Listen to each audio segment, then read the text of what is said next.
If you search for my mother, Stephanie Hayes, on Instagram, you'll find a masterpiece. Look at the Thanksgiving photo from last year. We are standing on the impeccably manicured lawn of our 5-bedroom house in the Connecticut suburbs. My dad, Richard, is wearing a crisp navy sweater, his arm wrapped lovingly around my mom. She is glowing in a beige cashmere cardigan, holding my 2 little brothers, Liam and Noah, who are dressed in matching plaid shirts. And then there's my grandmother, Margaret. She's standing slightly to the side, smiling a soft, tired smile. The caption reads, "So incredibly blessed. Family is everything. #3 generations, #thankful." It got over 800 likes. The ladies from my mom's country club flooded the comments with heart emojis, calling my mother a saint for taking her elderly mother-in-law in. But my mother is an artist, and her medium is perfectly filtered lies. If you zoomed in on that photo, past the designer clothes and the blindingly white smiles, you'd notice my grandmother's hands. They were raw, red, and trembling slightly from washing dishes for 5 people in scalding water because my mother claimed the dishwasher left spots on her good crystal. You'd see that my dad's smile didn't reach his eyes, which were bloodshot from a sleepless night of pacing the floor. But the story doesn't start on Thanksgiving. It started exactly 4 months earlier, with a phone call that destroyed my grandmother's life. It was a Tuesday night in July. I was sitting on the top step of the staircase, out of sight. Down in the living room, my dad had his phone on speaker. He was putting on the performance of a lifetime. "Mom, I don't know what to do." His voice cracked. It was a masterful touch. My dad never cried. Not when he broke his arm, not when his own father died. But now he was weeping into the receiver. "I'm drowning, Mom. The real estate market, it tanked. My firm is withholding my commissions. We're 2 months behind on the mortgage. They're going to take the house." From the phone, I heard my grandmother's voice. It was always so warm, like the smell of the cinnamon rolls she used to bake. "Oh, Richard, my sweet boy. It's going to be okay. Breathe. What about Stephanie?" Right on cue, my mother, who had been calmly filing her nails on the expensive Italian leather sofa, let out a loud, theatrical sob. "She's completely burnt out, Mom," my dad whispered, sounding utterly defeated. "She's dealing with severe depression. The boys are acting out. I'm working 80 hours a week just to keep the lights on, but it's not enough. We need help. We need you." My grandmother, Margaret, was 72 years old. Since my grandfather passed away a decade ago, her entire world had been her small, independent bakery in a quiet town 3 hours away. Margaret's hearth.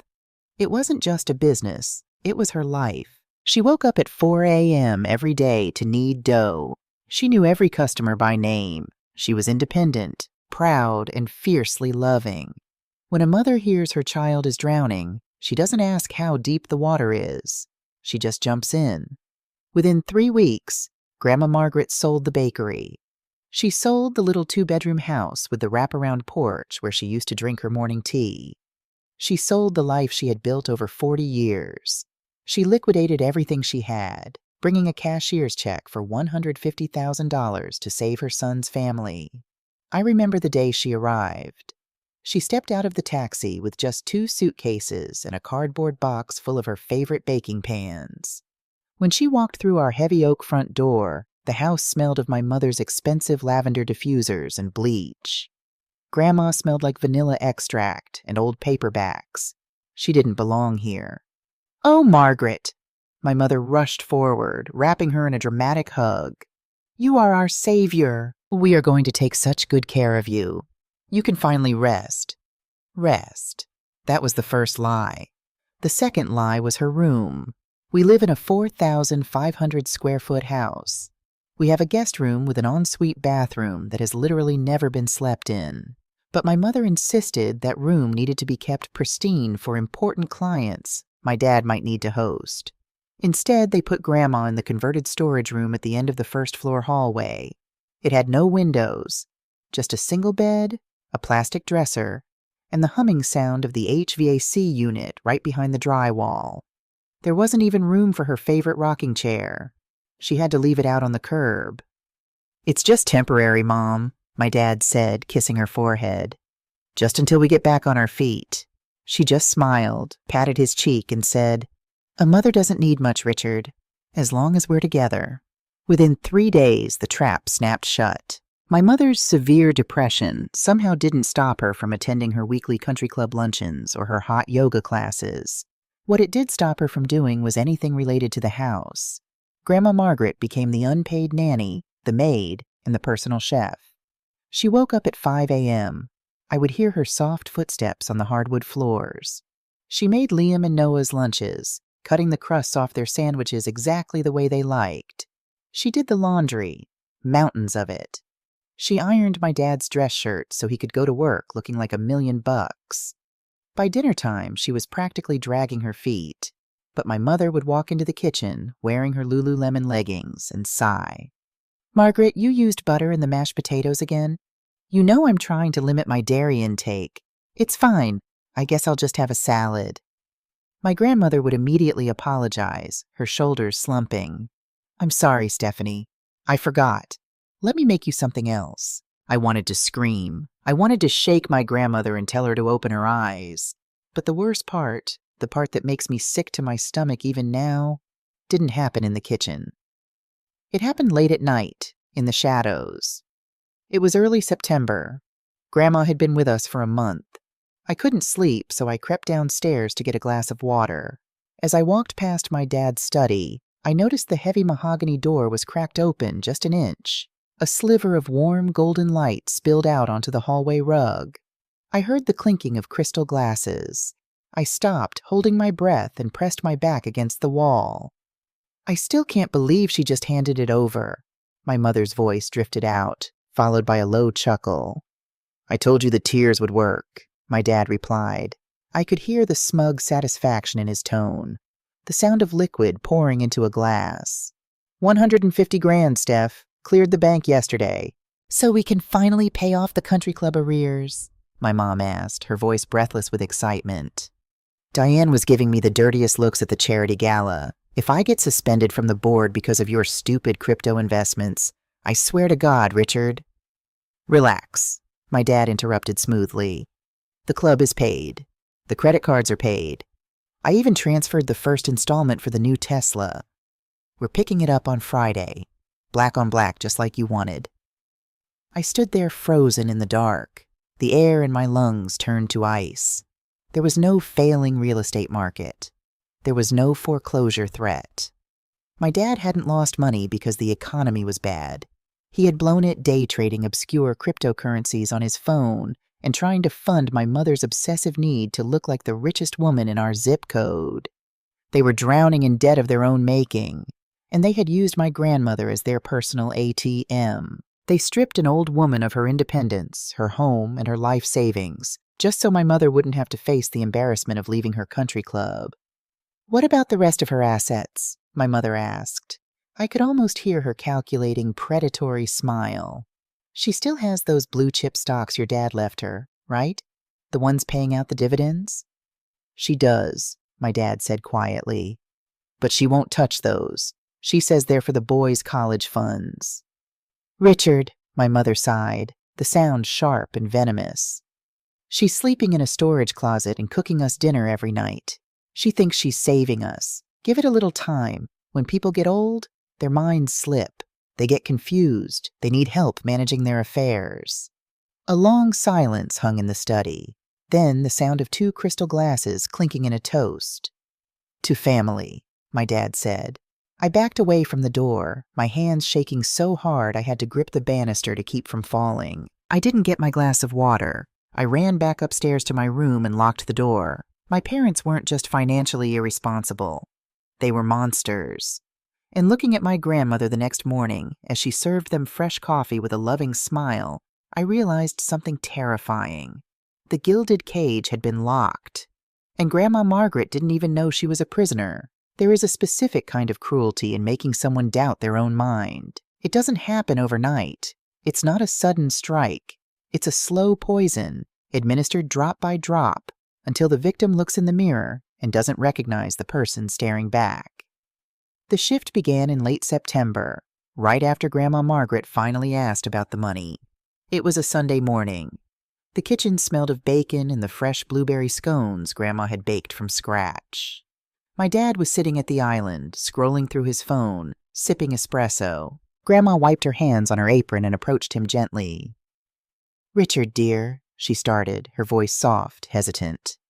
"I was just wondering, did the bank process the cashier's check? Has the mortgage company sent the confirmation letter? I just want to make sure your home is safe." My dad didn't look up from his phone. His jaw tightened. Before he could answer, my mother, Stephanie, glided into the kitchen. "Margaret," she sighed, her tone dripping with exaggerated exhaustion. "Are you worrying about things you don't understand again?" "I just wanted to know if the house—" "Mom!" my dad finally snapped, slamming his phone face down on the marble counter. The sound made Grandma flinch. "I told you I have it handled. The numbers are complicated. You don't need to stress your brain with financial matters. Besides," he paused, his eyes narrowing slightly, "are you sure you gave me a check for $150? The teller said it was only $100. Grandma blinked, stunned. "What? No, Richard, I sold the bakery for—" "You've been so forgetful lately, Margaret," my mother interrupted smoothly, pouring herself a glass of lemon water. "Remember yesterday? You left the front door wide open. Anyone could have walked in. You need to rest, not worry about numbers." Grandma looked down at her hands. I didn't leave the door open, Stephanie. I'm sure of it." "See? You don't even remember," my dad said, his voice suddenly softening into a tone of fake, pitying concern. "It's okay, Mom. Just let us take care of things." That was the seed. And over the next 3 weeks, my parents watered it every single day. It started with small things. Grandma's reading glasses would vanish from her nightstand and miraculously reappear in the refrigerator. Her car keys, to the old sedan she rarely drove anymore, went missing for 3 days, only to be found buried in the bottom of Liam's toy box. "Kids will be kids," my mother would say with a shrug. But Liam and Noah hadn't touched those keys. I knew they hadn't. Then it escalated. Grandma would meticulously write down grocery lists, but when she got to the store, the list in her purse would be a completely different piece of paper, scribbled with nonsense. She would start cooking dinner, step out to use the restroom, and come back to find the oven cranked up to 500 degrees, burning her casseroles to a crisp. "Margaret, you're becoming a hazard," my mother scolded her one evening, scraping burnt lasagna into the trash. "What if you burn the house down with my children inside?" "I didn't set it that high, Stephanie. I swear on my life I set it to 350, Grandma pleaded, her voice trembling, tears welling in her eyes. "You're confused again," my dad said, shaking his head sorrowfully. I watched Grandma retreat to her windowless storage room, her shoulders shaking. The vibrant, fiercely independent woman who had run a business for 40 years was evaporating before my eyes. She was being replaced by a terrified, shrinking shadow. And my mother? She took this tragedy and turned it into her newest social accessory. I was sitting in the living room doing homework when Diane, the president of the country club, stopped by to drop off some charity gala invitations. My mother stood in the foyer wearing her best expression of noble suffering. "It is just so incredibly hard, Diane," my mother whispered loudly, making sure her voice carried into the house. "Richard and I are at our wits' end. She wanders at night. She misplaces everything. The dementia is setting in so fast. I barely sleep. I'm so terrified she's going to leave the gas on and kill us all." "Oh, Stephanie," Diane cooed, placing a manicured hand on my mother's arm. "You are an absolute angel for taking her in. Most people would have put her in a home by now. You are so strong. Family is family," my mother sighed bravely. "We have to carry our crosses." I dug my fingernails so hard into my palms that they bled. My mother wasn't carrying a cross. She was building a coffin. That night, I knocked softly on the door of the storage room. Grandma was sitting on the edge of her narrow, squeaky bed. The only light came from a small, cheap table lamp. In her trembling hands, she held an old, faded photograph of her own mother. "Grandma?" I whispered, sitting next to her. She looked at me, and my heart broke. Her eyes, usually so bright and full of life, were clouded with a profound, consuming terror. "She had it, Chloe," Grandma whispered, a tear slipping down her wrinkled cheek and landing on the glass of the picture frame. "My mother, the Alzheimer's." I watched the shadows take her, piece by piece. She forgot my name. She forgot her own face in the mirror. She gripped my hand, her fingers cold as ice. "It's happening to me. I'm losing my mind." Today I couldn't find my blood pressure medication. I looked everywhere. Stephanie found it in the trash can. "I threw my own medicine away, Chloe. I don't remember doing it. I'm going crazy."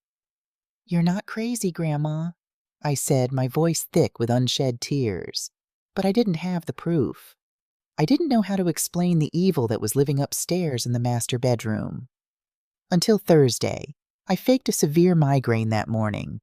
I was supposed to be asleep in my room. My dad had already left for his office, and my little brothers were at school.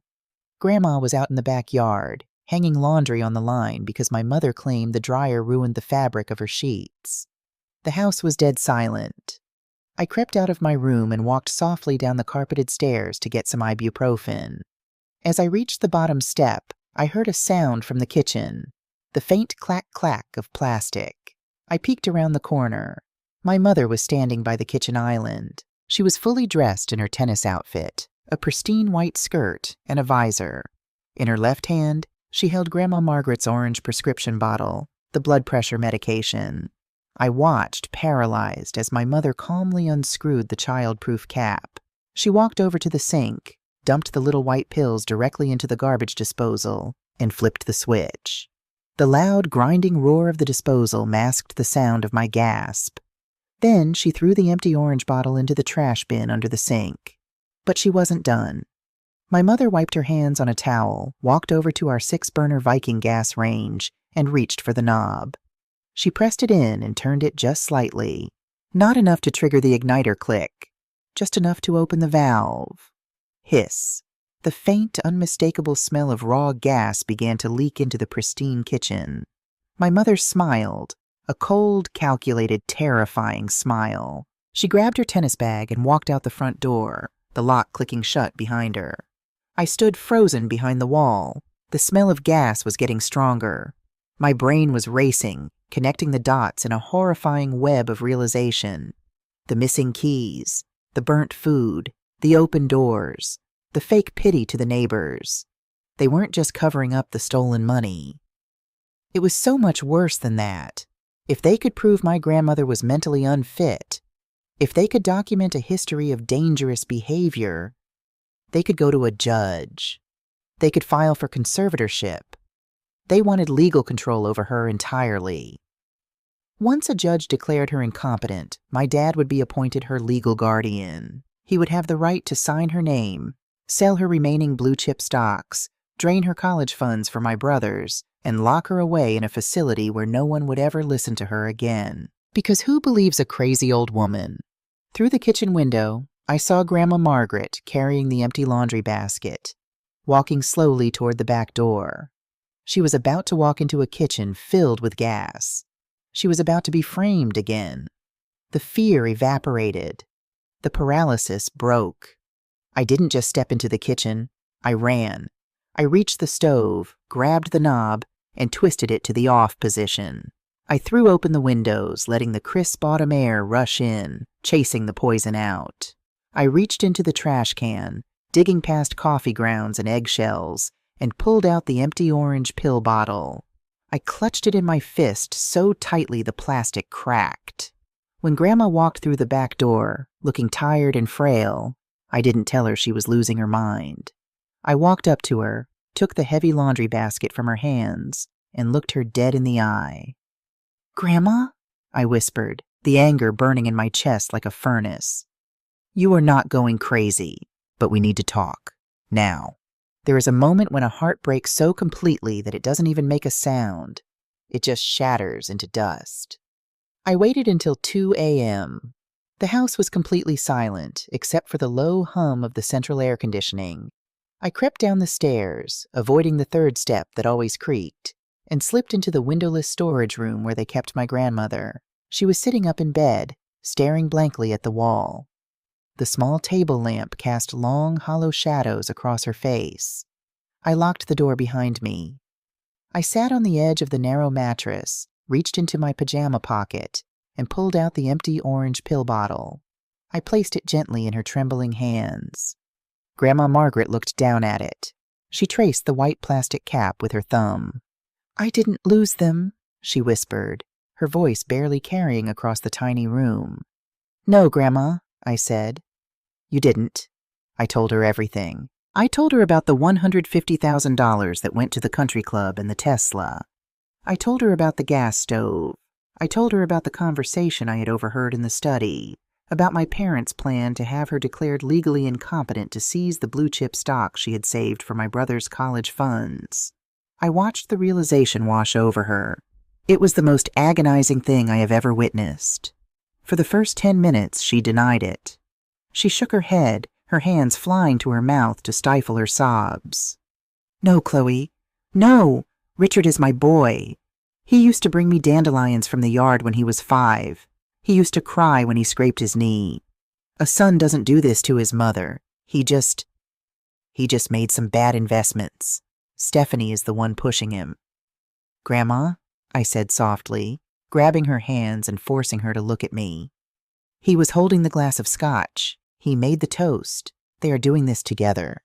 The denial crumbled, and then came the grief. It wasn't just sadness, it was mourning. Sitting in that cramped, suffocating room, my grandmother wept for the death of her son.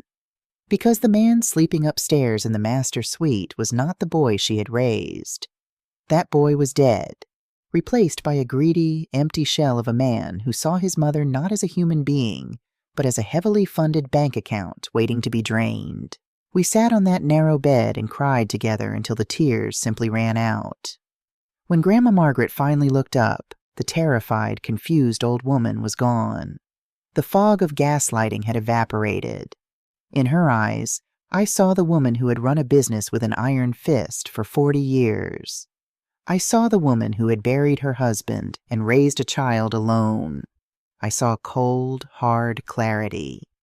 "They want to play a game, Chloe," she whispered, wiping the last tear from her cheek with the back of her hand. Her voice was steady as a surgeon's scalpel.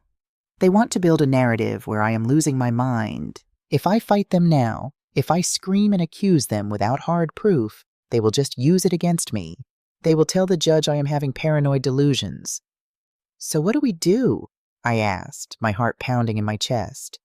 She looked at the empty pill bottle, then tossed it into the trash can. "If they want a crazy old woman, my sweet girl, I am going to give them the performance of a lifetime. But I need your help. We need a paper trail. We need to know exactly what their endgame is." The Shadow Alliance was born in that windowless room. For the next 2 weeks, the house became a theater, and my grandmother was the star. She didn't just play along with their gaslighting. She weaponized it. She started putting her slippers in the refrigerator. She would call my dad by my late grandfather's name at the dinner table, staring at him with glassy, vacant eyes. She would randomly start humming old hymns in the middle of a conversation and wander out into the backyard in her nightgown. My parents swallowed the bait completely. They were thrilled. "It's progressing even faster than Dr. Evans predicted," I heard my mother whisper excitedly to my dad one evening in the kitchen. She didn't even bother closing the door anymore. "We can file the conservatorship papers by the end of the month." Because they thought she was entirely lost in the fog of dementia, they got sloppy. They stopped lowering their voices. They left financial mail sitting on the kitchen counter. And most importantly, my dad stopped guarding his iPad like a hawk. It was a Friday night. My parents had gone to a charity auction at the country club, leaving me to babysit my brothers and my grandmother. The boys were asleep. Grandma was sitting in the living room, knitting in the dark, keeping watch. I slipped into my dad's study. The heavy mahogany door clicked shut behind me. I didn't turn on the overhead lights. His iPad was sitting on his mahogany desk, plugged into the charger. I picked it up. The screen flared to life, casting a harsh blue light across my face. It required a 6-digit passcode. My dad is a narcissist. Narcissists don't use complex security protocols. They use things that revolve around themselves. I didn't try my mom's birthday or his anniversary. I typed in his own birth date, followed by the year he won Realtor of the Year, August 14th, 2016. The iPad unlocked. My hands were shaking as I opened his email app. I felt like I was defusing a bomb. I didn't know what I was looking for exactly, but Grandma said we needed to follow the money. I typed her name, Margaret, into the search bar. Dozens of emails popped up. Most were correspondence with his lawyer, a slimy guy named Vance, discussing the legal hurdles of declaring an elder mentally unfit. I forwarded all of them to a secret email account I had created that morning. But then, I saw an email thread with a subject line that made my blood run cold. Subject: FWD Admission Agreement and Deposit, Margaret Hayes. The sender wasn't a lawyer or a wealth manager. It was an administrator at a facility called Shady Pines Care Center. I opened the email. There was a PDF attachment. I clicked it. It was a fully signed, legally binding contract. My dad had already paid a $5,000 non-refundable deposit. I minimized the email and opened the Safari browser. I typed Shady Pines Care Center into Google. The images that loaded on the screen made me physically sick. Shady Pines wasn't an assisted living community. It wasn't one of those nice places with gardens and watercolor classes that my mother's rich friends sent their parents to. It was a state-funded, understaffed, dilapidated nightmare located 2 counties over, tucked away in an industrial zone next to a highway. The reviews were a horror story. Smells like ammonia. They leave the patients in their beds for days. My grandfather got terrible bed sores and no one called a doctor. It's a waiting room for death. Why would my dad, who was obsessively driving a new Tesla and paying country club fees, send his own mother to a literal dump? I switched back to the email thread and read the text below the PDF. It was a message from my dad to his lawyer, Vance. Vance, deposit for Shady Pines is cleared. Admission date is set for November 15th. Once she is checked into a high-security dementia ward, she won't be allowed a cell phone or unsupervised visits. She'll be completely off the grid. The facility administrator doesn't ask questions as long as the state checks clear. Once she's in, we file the final conservatorship papers. With her locked away, there will be no one to contest the liquidation of her blue-chip stocks. We can finally cash out the remaining $400,000. I dropped the iPad onto the desk. It landed with a loud thud. They weren't just going to steal her money. They were going to bury her alive. If they kept her in our house, there was always a risk she might wander out, talk to a neighbor, or find a moment of clarity and call the police. But locked in the dementia ward of Shady Pines, drugged on whatever sedatives the understaffed nurses used to keep the patients quiet, she would disappear. She would be erased, and they would take the $400,000 she had saved for my little brothers, blow it on their fake, gilded lifestyle, and leave her to rot in a bed that smelled of ammonia. I grabbed my phone, took pictures of the iPad screen, every email, every signature, the Shady Pines contract, making sure the dates and timestamps were clearly visible. Then I forwarded the PDFs to my secret email, cleared the search history on the iPad, and locked it exactly as I had found it. When I walked back out into the living room, Grandma Margaret was still sitting in the dark armchair. She looked up at me, her knitting needles resting in her lap. "What did you find, Chloe?" she asked, her voice steady. I knelt down beside her chair. I couldn't stop the tears from spilling over my eyelashes. "Grandma," I choked out, my voice trembling with a mixture of terror and absolute rage. "We have a deadline." "When?" she asked. She didn't flinch. "November 15th, I whispered. "That's when they're planning to send you to a place called Shady Pines. It's a nightmare, Grandma. Once you're in there, they're going to take the stocks. They're going to lock you away where no one can hear you." She closed her eyes. She took one long, slow, deep breath. The grandfather clock in the hallway ticked loudly, marking the seconds we had left. It was October 28th. We had exactly 18 days. When Grandma opened her eyes again, the last trace of the gentle pie-baking woman was gone. What sat in that chair was a survivor. 18 days, she repeated softly, a terrifyingly calm smile spreading across her lips. That is more than enough time. She reached out and squeezed my hand, her grip surprisingly strong. They think they are playing chess with a ghost, Chloe, but they are about to learn that the dead can bite back. When you know you only have 18 days to dismantle a trap, you don't sleep. You calculate. For the first 2 weeks of November, my grandmother gave my parents the exact performance they wanted. She was the perfect victim. She let her hands tremble when she poured coffee. She forgot where her bedroom was.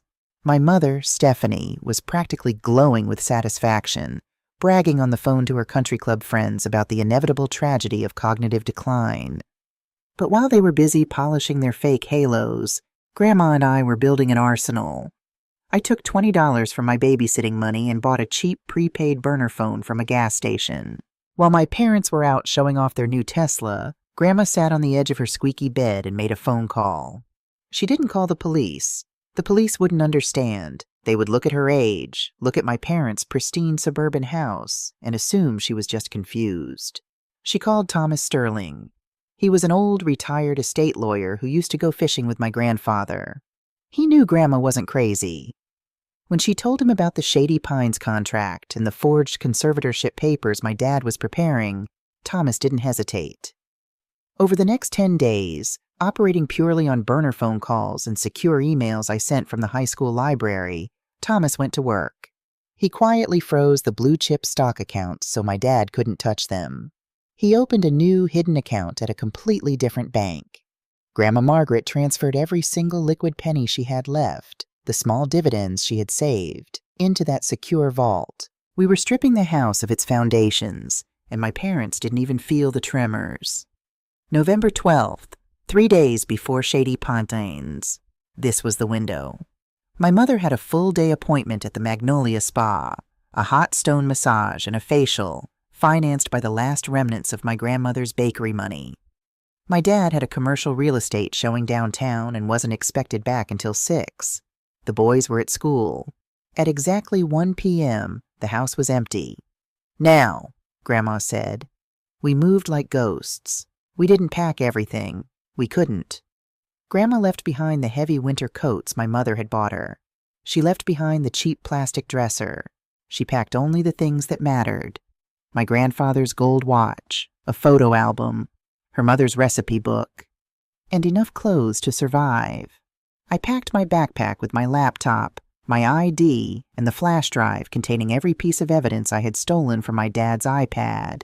By 1:45 p.m., 2 small suitcases were sitting by the heavy oak front door. I pulled out my phone. "The taxi is 3 minutes away, Grandma." She stood in the center of the grand foyer, looking around at the sweeping staircase, the crystal chandelier, the impossibly white walls. The hunched, terrified posture she had worn for months was completely gone. She stood tall, her shoulders squared, her chin lifted. She looked like a queen surveying a ruined kingdom. Crunch, crunch, tires on the driveway. I froze. I looked out the narrow window next to the front door. It wasn't the yellow cab. It was a sleek black Tesla. "Grandma," I whispered, the blood draining from my face. My heart slammed against my ribs so hard it hurt. "Dad is home."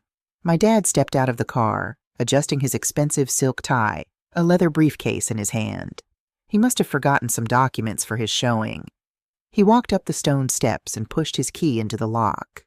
The heavy door swung open. My dad stopped dead in his tracks. He looked at the 2 suitcases. He looked at my backpack. Then he looked at Grandma Margaret, who was wearing her beige trench coat, her purse clutched firmly in her hands. "Mom?" he asked, his brow furrowing in genuine confusion. Then he looked at me. "Chloe? What the hell is going on? Why aren't you in school?" "We're leaving, Richard," Grandma said. "Did." Her voice wasn't loud, but it cut through the air like a knife. Cold. Absolute. My dad blinked. For a second, he defaulted to his script. He put on his soft, patronizing smile, the one he used when he was gaslighting her. "Mom, come on," he chuckled nervously, stepping inside and closing the door behind him. "You're confused again. You're having an episode. You don't even know where you are. Let's get your coat off and get you back to your room. I'll make you some tea." He reached out to grab her arm. Grandma Margaret didn't step back. She slapped his hand away. The sound echoed in the foyer like a gunshot. Smack. My dad stared at his hand, then up at his mother. The patronizing smile vanished. The mask slipped, and for the first time, I saw the real Richard Hayes. His face twisted into a red, ugly snarl of pure rage. "What do you think you're doing?" he hissed, his voice dropping into a menacing growl. He stepped directly in front of the door, blocking our only exit. His imposing frame towered over her. "You are not going anywhere. You are a sick, unstable old woman. If you step 1 foot out of this house, I will call the police and tell them you're wandering. They'll put you in a psych ward tonight." "Try it," I yelled, stepping between him and Grandma, my fists clenched. "I have the videos, Dad. I have the video of Mom throwing away her pills. I have the emails." He looked at me, his eyes widening in shock, the gears turning in his head as his perfectly constructed lies began to collapse. He pointed a shaking finger at Grandma. "You poisoned my daughter against me. You're crazy. You don't know what you're doing." He lunged forward, grabbing the handle of Grandma's suitcase, trying to wrench it away from her. "You are staying in this house until I say you can leave." Grandma Margaret didn't cry. She didn't shake. She reached into her purse. She pulled out a thick stack of folded papers. It was the PDF I had printed at the library, the Shady Pines contract, complete with his signature, his emails, and the $5,000 deposit receipt. With a flick of her wrist, she threw the papers directly at his chest. They hit him and fluttered to the hardwood floor like dead leaves. My dad looked down. His eyes locked onto the Shady Pines logo. All the color drained from his face. He looked like a ghost. "I remember everything, Richard," she said, enunciating every single syllable. Her voice was thunder in that pristine, fake house. "I remember the $150,000 you stole to buy that car in the driveway. I remember the gas you left on. I remember the mother I used to be and the son I thought I raised." He opened his mouth, but no sound came out. He was paralyzed. "You thought I was losing my mind," she continued, taking a step toward him. He actually took a step back. "You thought I was a broken, useless thing you could lock away in a dark room while you picked my bones clean. But I am not your victim, and I am no longer your puppet." Outside, a car horn honked. The yellow taxi had pulled up behind the Tesla. "Move," she commanded. It wasn't a request. It was an order from a woman who had finally reclaimed her power. My dad, completely utterly shattered by the exposure of his own evil, stepped aside. He couldn't even meet her eyes. I grabbed my suitcase. Grandma grabbed hers. We walked past him, out the heavy oak door, and down the stone steps into the crisp, biting autumn air. We climbed into the back of the taxi. I gave the driver Thomas Sterling's office address. As the car pulled away, I looked back through the rear window. My dad was standing in the doorway, staring down at the Shady Pines contract scattered across his expensive hardwood floor. He was a man who had just realized that the gilded cage he built hadn't just lost its prisoner. It was about to become his own tomb. Grandma Margaret didn't look back. She rolled down the window, closed her eyes, and took a deep, long breath of free air. Freedom doesn't look like a mansion in the Connecticut suburbs. Freedom looks like a 600-square-foot, one-bedroom apartment on the second floor of a brick building that smells faintly of pine sol and old radiators. Thomas Sterling, Grandma's lawyer, had arranged the lease under a holding company name so we couldn't be easily tracked. He also handed Grandma a new debit card linked to the hidden account. For the first 48 hours, we just breathed. Grandma slept for 14 hours straight the first night. When she woke up, she made scrambled eggs on a cheap electric stove, humming a tune I hadn't heard since I was a little girl. There were no country club luncheons to cater to, no fake smiles to wear. But I knew the silence wouldn't last. When you cut off a parasite's food supply, it doesn't just detach and walk away. It thrashes. It attacks. I could only imagine the absolute chaos unfolding in my parents' massive empty house. Thomas Sterling had moved with the speed of a guillotine. On Monday morning, he executed a legal freeze on all of Grandma's assets, blocking my father's power of attorney application before it even reached a judge's desk. The joint accounts were locked. The credit cards, which were tethered to Grandma's pristine credit score, were immediately flagged and suspended. My parents were staring down the barrel of a $20,000 monthly overhead, and their ATM had just walked out the front door. We expected angry voicemails. We expected legal threats from my dad's sleazy lawyer. What we didn't expect was the flashing red and blue lights illuminating our cheap vinyl blinds at 9 p.m. on a Tuesday. "Greenwich Police Department, open the door, please." Grandma and I froze. The half-eaten bowls of soup on our small laminate dining table suddenly looked like evidence of a crime. Grandma's hand began to shake, the spoon rattling against the porcelain. The old fear, the conditioned terror my father had instilled in her, tried to claw its way back up her throat. "I'll get it," I whispered, squeezing her shoulder. I walked to the door, my heart hammering against my ribs, and undid the deadbolt. 2 police officers stood in the narrow, dimly lit hallway. Behind them, standing just out of the harsh overhead light, was my father. He looked entirely different from the arrogant man in the silk tie I had left standing in the foyer. He was putting on an Oscar-worthy performance. His hair was disheveled. He was wearing a wrinkled sweater. His eyes were red-rimmed, his hands stuffed into his pockets as he hunched his shoulders, the very picture of a broken, desperate father and son. "Chloe," my dad gasped, pushing past the officers slightly. "Oh, thank God. Thank God you're safe." "Sir, please step back," the taller officer, a man with a stern face and a name tag that read Miller, instructed. He turned his attention to me, his eyes sweeping over the small apartment, landing on my grandmother. "Are you Chloe Hayes?" Officer Miller asked. "Yes," I said, keeping my voice as steady as possible. "Chloe, pack your things," my dad pleaded from the hallway, his voice thick with fake emotion. "You're coming home. This nightmare is over." "Nobody is going anywhere yet," the second officer, a younger woman named Davis, said firmly. She stepped into the apartment, her hand resting casually near her utility belt. She looked at Grandma Margaret with a mixture of professional caution and deep pity.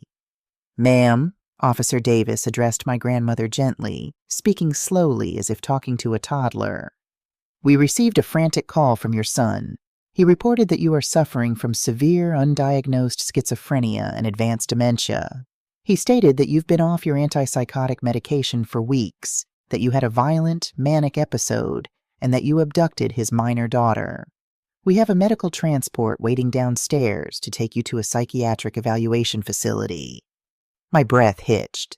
A psychiatric evaluation facility. A 72-hour involuntary psych hold. If they took her in that ambulance, the doctors would see a terrified, exhausted elderly woman with high blood pressure. My dad would show up with his fake tears and his country club wife, claiming she was a danger to herself. Once she was in the medical system under a psychiatric code, his lawyer would fast-track the conservatorship. He would have total control. It was the most despicable, brilliant, and evil move he could have made. Grandma Margaret stood up. Her knees trembled, but she locked her jaw. "Officers, my son is lying to you. I am not sick. I am fully in control of my faculties. I left his home because he was stealing from me." "Mom, please," my dad sobbed, actually sobbed from the doorway. "You don't know what you're saying. You think everyone is stealing from you. Last week you thought the mailman was a Russian spy. You need help. Please just let the paramedics look at you." Officer Miller sighed, pulling out a notepad. "Mrs. Hayes, your son has presented us with statements from neighbors who have witnessed your cognitive decline. He has a paper trail of bizarre behavior. We don't want to use force, but for your own safety, and the safety of this minor, you need to come with us." He turned to me. "Chloe, go get your coat. Your father is your legal guardian. You're going home." My dad looked at me over the officer's shoulder. For a fraction of a second, the fake tears stopped, and the corner of his mouth twitched upward into a microscopic, triumphant smirk. "Checkmate," his eyes said. He thought I was just a dumb, rebellious teenager. He thought I was a pawn on his chessboard. He forgot that I was the one who watched them from the shadows. "I'm not going anywhere with that man," I said loudly, my voice ringing off the cheap plaster walls. I didn't move toward my coat. I reached into my back pocket. "Chloe, don't make this harder than it has to be," Officer Miller warned, his posture stiffening. "Officer Miller," I said, holding up my phone, "my father is lying to you. My grandmother doesn't have dementia. My parents have been systematically gaslighting her for 3 months to steal $400,000 in blue-chip stocks, and I can prove it right now." My dad's fake sobbing stopped instantly. "Don't listen to her," he barked, his voice suddenly sharp and panicked. "She's a troubled teenager. My mother brainwashed her. Take the phone away from her." He lunged forward into the room, reaching for me. "Hey, back up against the wall, now!" Officer Davis shouted, stepping between us and putting a hand squarely on my dad's chest, shoving him backward into the doorframe. I unlocked my phone. I didn't open the emails or the Shady Pines contract. Financial fraud is complicated. It takes forensic accountants weeks to prove. Cops on a Tuesday night don't care about PDFs. They care about physical danger. I opened the hidden photo album. I tapped on the video file I had recorded from the bottom of the staircase a month ago. I turned the volume all the way up and handed the phone to Officer Miller. Officer Davis stepped closer to look over his shoulder. On the small screen, the pristine, expensive kitchen of our house played in high definition. There was my mother, Stephanie, in her crisp white tennis skirt. The officers watched in absolute silence as my mother calmly unscrewed Grandma Margaret's orange prescription bottle. They heard the rattling of the blood pressure pills. They watched her dump the life-saving medication down the sink. "What is she doing?" Officer Davis whispered, her brow furrowing. Then came the loud, grinding roar of the garbage disposal on the video. But the worst part was the end. The video showed my mother walking over to the 6-burner Viking gas range. She reached for the knob. She turned it. Hiss. The distinct sound of raw gas flooding the room. My mother smiled, grabbed her tennis bag, and walked out the front door. I paused the video. The silence in the apartment was deafening. The ticking clock on the wall sounded like a sledgehammer. Officer Miller slowly lowered the phone. The look of professional pity he had worn moments ago was completely gone. The blood had drained from his face, replaced by a dark, simmering fury. He turned his head very slowly to look at my father. My dad was plastered against the door frame. He was sweating. He looked like a cornered rat. That's a deep fake," he stammered, his voice cracking. "Kids these days, they use AI. She manipulated it. Stephanie would never do that." "Mr. Hayes," Officer Miller said, his voice dangerously low, dropping an octave. "I have been on the force for 22 years. I know what a raw video file looks like." He handed the phone back to me. Then he unclipped his radio from his shoulder. "Dispatch, this is Unit 4. Cancel the medical transport at this location. Subject is not a 5150. He let go of the button and stepped toward my father, invading his personal space. "Heads, here is what is going to happen right now," Officer Miller stated, pointing a thick finger directly at my dad's chest. "You are going to leave this building. You are not going to call this woman. You are not going to approach her. And you are not going to waste my department's time again. Because if you do, I will personally arrest you for filing a false police report." "But my daughter," my dad tried to argue, his panic overriding his common sense. "She's a minor." "Your daughter," Officer Davis interrupted, her voice laced with pure disgust, "is 17 years old.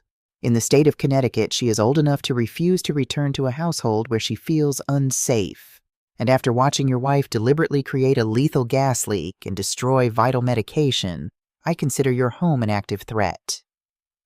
Officer Miller leaned in closer to my dad. "I am sending a copy of this incident report along with the video evidence directly to Adult Protective Services in the morning. They love cases like this. Now get out of my sight before I find a reason to put you in handcuffs tonight." My dad looked at the officers. He looked at me, standing tall with the phone in my hand. Finally, he looked at his mother. Grandma Margaret didn't say a word. She just stared at him with eyes as cold and hard as diamonds. The illusion was broken. The power dynamic hadn't just shifted. It had completely shattered. Richard Hayes realized in that agonizing moment that he had brought a knife to a gunfight and his own daughter was holding the trigger. He turned around, his shoulders slumped, his expensive shoes scuffing against the cheap linoleum floor of the hallway, and walked away into the darkness. When the police officers finally left, assuring us that we were safe and that patrols would keep an eye on the building, Grandma locked the deadbolt. She leaned her back against the door, closed her eyes, and let out a long, shuddering breath. We had won the battle. We had survived the night. But as I looked out the window at the empty street below, I knew the war wasn't over. My parents were financially ruined and legally exposed, but they still had the one thing they valued above all else: their pristine, perfect, fake reputation at the country club. It was time to burn that down, too. If you want to destroy a monster, you don't fight it in the dark. You drag it into the light. 2 weeks had passed since the police showed up at our apartment. Adult Protective Services had officially opened an investigation into my father. The bank accounts were frozen solid. Thomas Sterling, our lawyer, had buried my parents under a mountain of injunctions and subpoenas. Financially, they were bleeding out. But narcissists don't feel shame the way normal people do. They just change the narrative. I was sitting on our cheap olive green sofa, scrolling through Instagram on my burner phone. There it was. A new post from my mother, Stephanie. She was standing in the grand foyer of their empty, heavily mortgaged house, wearing a stunning, custom-made emerald green evening gown. My dad stood next to her in a tailored tuxedo. The caption read, "Navigating family tragedy is the hardest test of faith." Despite the heartbreaking mental decline of Richard's mother and her tragic estrangement from us, we continue to stand tall, looking forward to hosting the Oakbridge Country Club annual autumn gala tonight. #strength, #family first, #charity. I felt physically sick. She was still playing the victim. She was still wearing the crown. Grandma Margaret walked into the small living room carrying 2 mugs of chamomile tea. She saw the look on my face and glanced at the phone screen. She read the caption. She didn't cry. She didn't get angry. She just took a slow sip of her tea. "The autumn gala," Grandma murmured, her eyes distant, calculating. "Arthur Pendleton is the president of Oakbridge now, isn't he?" "Yeah," I said, confused. "Mom kisses up to his wife Diane all the time. Why?" Grandma set her mug down. "Because, Chloe, when I was reviewing the files you stole from your father's iPad, I found a promissory note. Your father didn't just owe the bank. He owed Arthur Pendleton a personal, off-the-books loan of $200,000. I stared at her, my jaw dropping.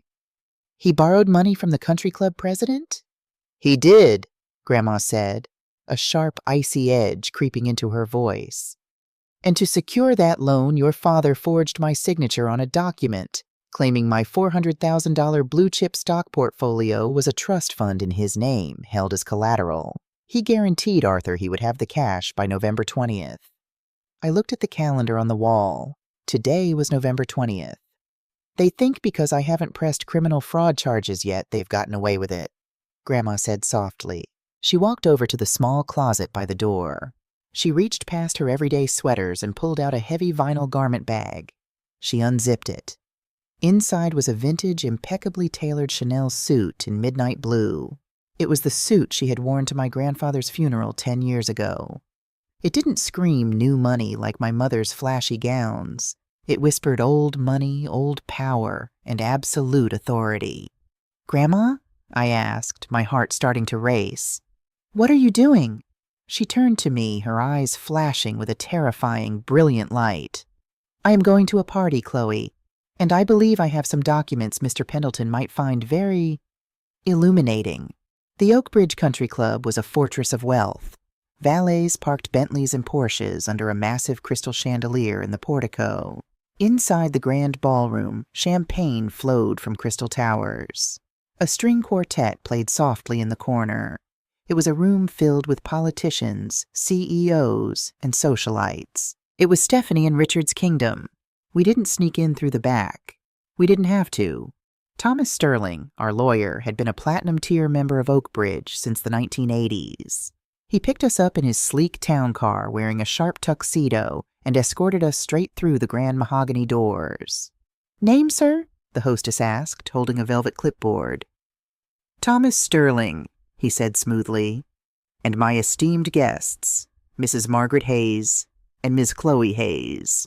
The hostess smiled and unhooked the velvet rope. We stepped into the ballroom. It was breathtaking and sickening. At the very front of the room, on a small elevated stage, my mother was holding a microphone. She was giving the keynote speech for the Charity Foundation. My dad stood proudly beside the stage, holding a glass of scotch, basking in the admiration of the room. And it is in our darkest times, when family members fall ill, when the mind fades into the shadows of dementia, that we must rely on our community. My mother's voice echoed through the state-of-the-art sound system, dripping with fake sorrow. A collective, sympathetic murmur washed over the crowd. Grandma Margaret didn't look at the stage. She kept her eyes locked on the VIP table directly in the center of the room. Sitting there was Arthur Pendleton, a stern-looking billionaire with silver hair, sipping his drink. Grandma walked. The crowd was so dense, but as she moved, flanked by Thomas Sterling and me, people instinctively parted. Maybe it was the midnight blue Chanel suit. Maybe it was the sheer, terrifying aura of a woman who had absolutely nothing left to lose. We reached the VIP table just as my mother said, "We must protect the vulnerable." "Good evening, Arthur," Grandma Margaret said. Her voice wasn't amplified by a microphone, but it possessed a sharp, commanding clarity that cut through the ambient noise of the ballroom. Arthur Pendleton looked up. He frowned, recognizing her face from my mother's heavily edited Instagram posts, but visibly confused by her sharp, regal appearance. "Mrs. Hayes? Richard's mother? I was under the impression you were unwell." "I am perfectly well, Arthur," Grandma said, offering a tight, polite smile. "My son, however, is a liar and a thief." A few people at the adjacent tables stopped talking. Heads began to turn. On the stage, my mother froze. She saw us. The microphone in her hand let out a sharp, high-pitched screech of feedback. The entire ballroom fell dead silent. 400 pairs of eyes shifted from the stage to the VIP table. My dad, standing by the stairs of the stage, turned pale. The glass of scotch slipped from his hand and shattered against the marble floor. Crash. "Mom!" my dad yelled, his voice cracking in panic. He took a step forward, but Thomas Sterling stepped smoothly into his path, blocking him. Grandma ignored him completely. She reached into her vintage leather clutch and pulled out a thick red manila envelope. She placed it squarely on Arthur Pendleton's pristine white tablecloth, right next to his champagne flute. "Arthur," Grandma said, her voice echoing in the silent room. "Inside this envelope is the promissory note my son gave you for a $200,000 personal loan. Also enclosed are the forged conservatorship papers he used to pledge my private stock portfolio as your collateral." Arthur Pendleton's face hardened. He didn't touch the envelope yet. He looked from Grandma to my father. "Furthermore," Grandma continued, her voice rising just enough to make sure the entire room could hear every damning syllable, "you will find bank statements proving that Richard and Stephanie have been using funds stolen from my bakery sale to pay their country club dues and lease their luxury vehicles. They are utterly bankrupt, Arthur. My stocks are frozen by federal injunction. You will never see a dime of your money from him." The silence in the ballroom was so heavy it felt like it could crush the breath out of you. Arthur Pendleton slowly picked up the red envelope. He opened the clasp. He pulled out the papers, putting on his reading glasses. He read the first page, then the second. The color drained from his face, replaced by a dark, violent shade of red. "Richard," Arthur said. His voice was quiet, but it carried the weight of a death sentence. "Is this true? Did you forge collateral on a personal loan with me? Arthur, please, let's go to your office. I can explain. She's crazy. She manipulated the documents," my dad stammered, sweating profusely, looking around at the hundreds of eyes staring at him with mounting disgust. "I verified the documents myself, Arthur." Thomas Sterling spoke up, his booming lawyer's voice carrying across the room. "The FBI's white-collar crime division will be receiving a copy on Monday morning." A collective gasp rippled through the elite crowd. Diane, Arthur's wife, who had been my mother's best friend, literally scooted her chair away from the stage, looking at Stephanie as if she had the plague. Stephanie was trembling. The spotlight was hitting her emerald gown, but she looked like a rat caught in a trap. We are the victims here," she cried into the microphone, but her voice was shrill and desperate. "She's trying to destroy our family." Grandma Margaret finally turned to look at the stage. She looked at the woman who had thrown her medication in the garbage. She looked at the son who had tried to bury her alive in a psychiatric ward. "You destroyed this family, Stephanie," Grandma said, her voice dripping with absolute pity. "I am just sweeping up the glass." Grandma turned back to Arthur Pendleton. She gave him a slight, elegant nod. "I apologize for disrupting your gala, Arthur. I just thought the board had a right to know who they were handing awards to." She didn't wait for a response. She didn't gloat. She simply turned around, took my hand, and walked away. As we walked down the center aisle toward the grand mahogany doors, the ballroom erupted into chaos. I heard Arthur Pendleton shouting. I heard my dad begging. I heard the sound of my mother sobbing. Not fake, theatrical tears, but the ugly, guttural cries of a woman whose entire universe of fake prestige had just been annihilated. We walked out into the cool November night. The valet brought Thomas Sterling's car. Before we got in, I looked at Grandma Margaret. She was looking up at the stars, the night breeze gently rustling her silver hair. She didn't look 72 years old. She looked immortal. They say revenge is a dish best served cold. But honestly, the best revenge isn't about destroying someone else. It's about surviving them. The fallout was catastrophic. Arthur Pendleton didn't just kick my parents out of the country club. He sued them into oblivion. Without my grandmother's assets to protect them, their house of cards collapsed. The bank foreclosed on the 5-bedroom mansion in Connecticut. The Tesla was repossessed. My father is currently awaiting trial for elder financial abuse and wire fraud. He's looking at 5 to 7 years in federal prison. My mother, well, the country club ladies don't take her calls anymore. She moved into a cheap 2-bedroom apartment near the highway and got a job working the cosmetics counter at a department store. The last time I checked her Instagram, her account had been deleted. Without an audience, Stephanie Hayes simply ceased to exist. As for me, I got a scholarship to a university in Boston. I'm studying law. I want to be like Thomas Sterling. I want to protect people who can't protect themselves. I won custody of my 2 little brothers, Liam and Noah. It wasn't hard to prove my parents were unfit. They live with me and Grandma now. We didn't buy another big house. We stayed in a modest 3-bedroom duplex. It doesn't have crystal chandeliers or a grand foyer, but it smells like vanilla extract and fresh cinnamon rolls every single morning. Grandma Margaret didn't open another bakery, but she teaches a baking class at the local community center twice a week. Her hands don't tremble anymore. Her mind is sharp, brilliant, and deeply loved. Sometimes when the boys are asleep, we sit on the porch with our tea.